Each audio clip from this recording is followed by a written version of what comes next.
Bonjour, je m'appelle Charles, je suis un ancien élève du lycée Terre d'Horizon et j'ai été diplômé d'un BTS production horticole en 2020.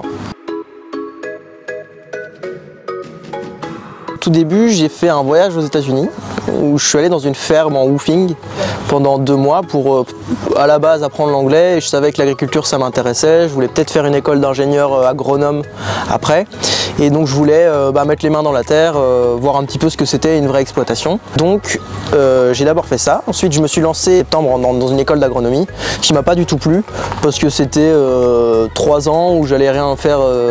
pas voir de terre, pas voir de plantes, faire de la chimie, de la biologie, de la physique, certes très intéressant, mais c'était pas ce que je voulais faire à ce moment-là. Je voulais d'abord passer par un passage technique. En sortant d'école de cette expérience en école d'ingénieur qui ne m'avait pas plu du tout, j'ai cherché une formation plus technique et j'avais le contact de Guilhem Maranet qui est le coordinateur pédagogique de la filière production horticole au lycée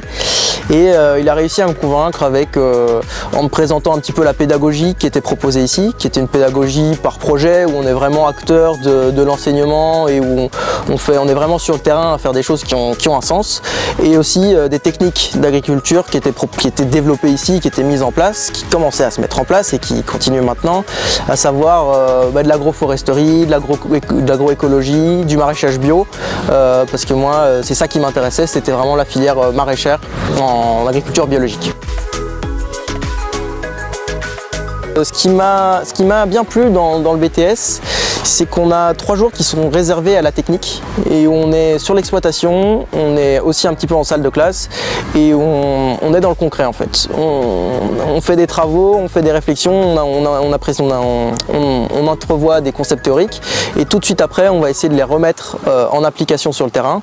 et on va essayer d'observer ce qu'on aura plus ou moins appris de façon théorique, et ça c'est très intéressant, c'est ce qu'on appelle la pédagogie par projet il me semble. Et c'est ce qui est mis en place ici et c'est ça qui m'a plutôt plu. Ce qui était aussi intéressant, c'est qu'on était des groupes qui n'étaient pas trop grands et donc on avait la chance d'avoir un professeur et d'une équipe même pédagogique tout autour de nous qui prenait le temps en fait de nous accompagner, de nous aider sans nous donner les réponses mais en nous accompagnant à trouver les réponses à chaque fois. Et donc ça c'est aussi très très stimulant, très motivant pour apprendre en fait, ça donne envie d'apprendre véritablement. Une dernière chose qui était vraiment très chouette, c'est qu'on avait chaque groupe de 2-3 élèves avait une culture à tenir.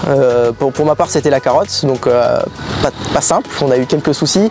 mais on a pu vraiment se rendre compte de ce que c'était de tenir une culture dans une exploitation de A à Z en faisant nos choix techniques aussi, donc pas sur un système là mais plus sur une culture annuelle précise, tout ce qu'il faut mettre en place, tout ce qu'il faut anticiper pour que la culture se développe bien. Donc ça aussi très très bonne expérience. Concrètement ce qu'on a fait par exemple, c'est qu'on a développé un système agroforestier, donc l'idée on avait chacun une parcelle de je pense 1500 m², on devait 2 cultures qu'on devait essayer d'associer et on a dû faire tout l'itinéraire par nous-mêmes, bien sûr accompagnés par les profs en faisant des visites de terrain pour comprendre comment ça se fait à droite à gauche et avoir des idées pour développer notre système, et on a pu mettre en place ce système de A à Z. Malheureusement on n'a pas pu faire la plantation parce que Covid oblige, on a eu un confinement, mais c'est tout le processus de raisonnement du système a été super intéressant et on a vraiment réussi à aller au fond des choses et à se dire bon notre système là il est développé, il est intéressant, il pourrait vraiment être mis en place, on a bien réfléchi en profondeur à ce qu'on voulait faire. Mon idée en venant faire ce BTS, c'était faire mes 2 ans de BTS et m'installer en production horticole, en maraîchage, a priori,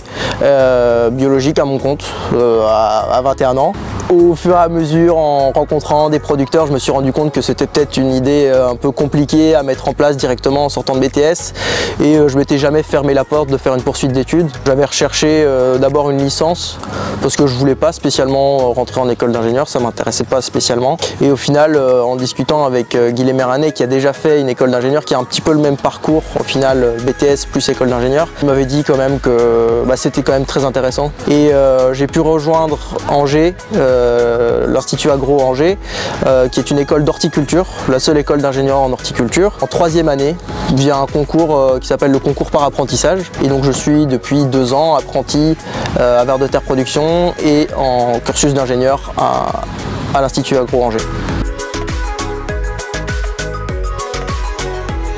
Quand je suis arrivé en école d'ingénieur, je me suis assez vite rendu compte que mon BTS m'avait apporté beaucoup de choses, notamment d'un point de vue de la conscience professionnelle et de la compréhension des systèmes. J'arrive beaucoup plus vite, et c'est pareil pour mes autres collègues qui ont fait d'autres BTS ailleurs dans d'autres lycées, à comprendre quels sont les enjeux, quelles sont les choses importantes à regarder quand on fait une visite de ferme ou quand on apprend un concept en cours. Et quand je me compare par exemple des étudiants qui ont fait une prépa ou qui sont directement rentrés, certes ils ont des bases plus solides en sciences et notamment en maths et en physique, mais quand il s'agit de concepts techniques, il y a quand même une énorme différence, et je pense que ce qui compte c'est plutôt cette technique que d'être excellent en mathématiques. Donc oui, voilà, c'est le côté conscience de la réalité du terrain et de la réalité des producteurs par rapport à des gens qui n'ont pas eu cette chance de côtoyer le terrain, quoi. Là ici on l'a côtoyé déjà sur l'exploitation, avec qui on est tout le temps en relation, l'exploitation du lycée, et en plus les périodes de stage. Et je conseille aussi à tout le monde de faire pas mal de woofing, parce qu'il faut faire du terrain, faut rencontrer des producteurs, faut comprendre quels sont leurs problèmes.